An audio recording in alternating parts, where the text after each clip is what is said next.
Welcome back to my channel. Today I'm going to go over some pre-ride checks that I do at least once a week. I think one of the main things that I kind of concentrate on is the cockpit, because this does take a lot of the stress, the brunt force when you're riding.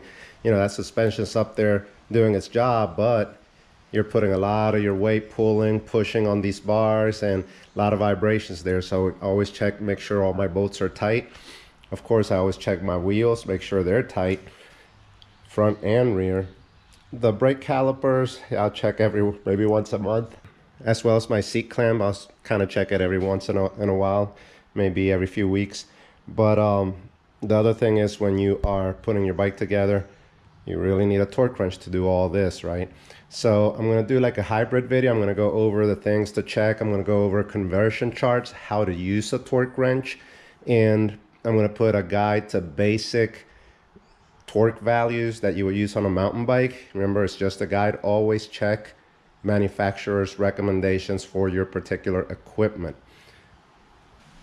Of course, you're going to need a torque wrench. In this case, one that measures in inch pounds, not foot pounds. We're going to go and be tightening a lot of very delicate parts, especially on a carbon fiber frame or carbon fiber parts. You have to be very careful that you don't over tighten and damage your equipment. What I'm going to use is this 1/4 inch drive Tacklife wrench. And then I have this little kit that I bought long ago at Lowe's on clearance for like 10 bucks. But the good thing about this is it has a 1/4 bit adapter that I can click onto my torque wrench back there. And then I have all the bits that I need to do the work on this particular bike. In the description, I'm going to leave a link to something similar that you could get off of Amazon, not necessarily this specific one. I'm going to leave a link to the Tacklife torque wrench, and I'm going to do a hands-on review while we're using it. Speaking of review, the Tacklife does come in a little plastic molded case with an extension bar and a 1/4 to 3/8 adapter. So first thing you're going to notice is in this particular wrench we have inch pounds on one side, Newton meters on the other side. The thing with general purpose torque wrenches like this one is that basically they emphasize the inch pounds, which when you're working on a car, which I do a lot, all your measurements or all your specs are going to be given in inch pounds. So for mechanics, this is great. For the Newton meters, it gets a little more complicated. So it goes 2.26, 3.95, 5.65, so no whole numbers on that scale. It's about 1.1 Newton meter per little stripe here, so you can calculate it easy. So if we look at this particular bike, this is my Diamondback, right there on the stem, it actually tells you that the maximum torque for these mounting screws to the fork is 8 Newton meters. So if we just go online and use a converter, shows us that 8 Newton meters is 70.8 inch pounds. So I don't want to go over about 70, so that's what I'm going to set it to, 70 inch pounds, and that'll be tight enough. That'll be my max. So what I do is I unlock the torque wrench here at the bottom, and then I'm going to go up. Right there's 65. So I'm going to go get that 0 right to the 65 line. There's no 70, so I'm going to have to go 5 up, and now I'm at 70. So 65 plus 5, 70 inch pounds. Then I locked it there so it doesn't move. I'm going to use my 1/4 bit adapter, in this case with a 5mm hex. Now this I already tightened, or should be tightened, because like I said, I check them regularly, so it should just click. I don't think it's going to tighten anything. And then very gently, a lot of people just kind of boom, like if they were tightening something and they missed that click and they over tighten. So very gently, smooth and slow. You see that?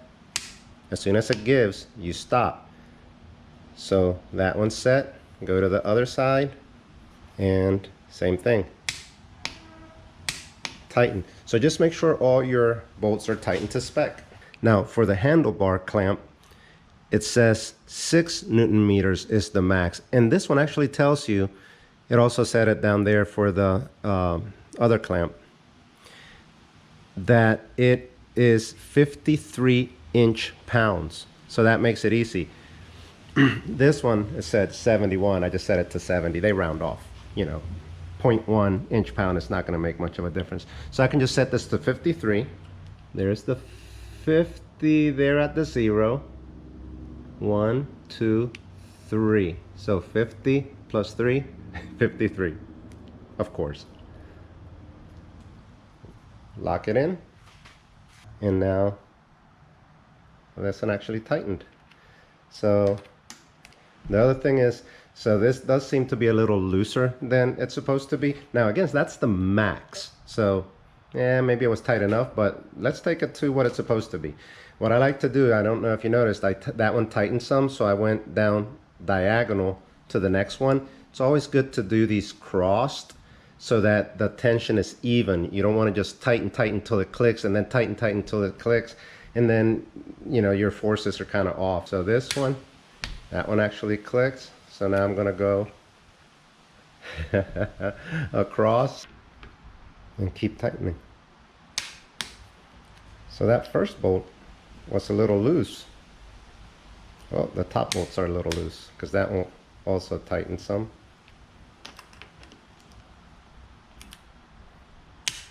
Okay, so now I have even torque on all of them.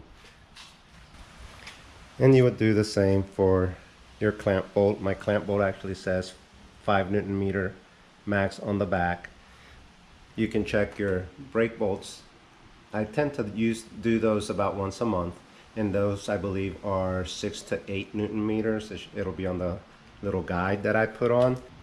And likewise for my axle bolt, which I was recently on a ride where my riding buddy was having a hard time shifting. It was ghost shifting, especially when he was going uphill.